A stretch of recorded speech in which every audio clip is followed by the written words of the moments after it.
Ce que Moïse et Salomon ont construit n'était que l'ombre de cette maison céleste que Dieu est en train de construire maintenant avec notre collaboration.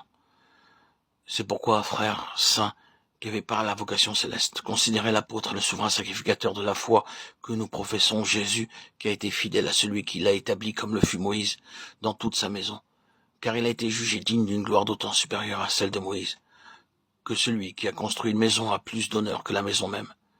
Chaque maison est construite par quelqu'un, mais celui qui a construit toute chose, c'est Dieu. Pour Moïse, il a été fidèle dans toute la maison de Dieu, comme serviteur pour rendre témoignage de ce qui devait être annoncé. Mais Christ l'est comme fils sur sa maison, et sa maison, c'est nous, pourvu que nous retenions jusqu'à la fin la ferme confiance et l'espérance dont nous nous glorifions. C'est pourquoi, selon ce que dit le Saint-Esprit, aujourd'hui, si vous entendez sa voix, n'endurcissez pas vos cœurs, comme lors de la révolte, le jour de la tentation dans le désert, où vos pères me tentèrent pour m'éprouver, et ils virent mes œuvres pendant 40 ans. Hébreux 3, 1, 9. Remarquons bien ce que dit le verset 6. Cette maison, c'est nous.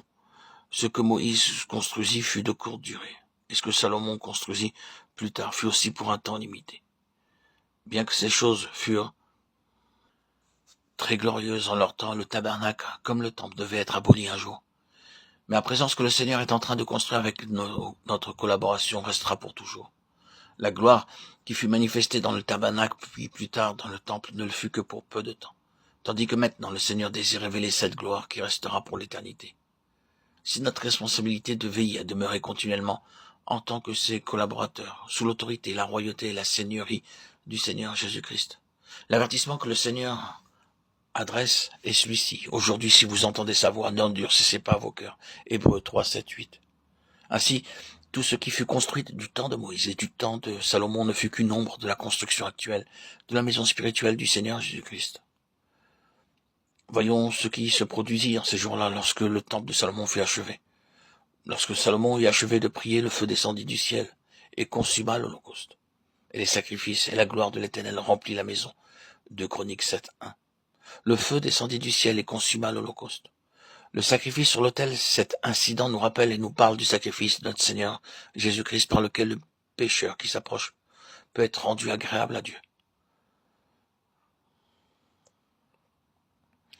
Tous ces sacrifices du passé, aussi nombreux qu'ils furent, n'ont jamais pu justifier un seul pécheur dans la présence de Dieu. Mais le Seigneur Jésus-Christ, par un seul sacrifice unique et parfait, nous a amenés à la perfection pour toujours.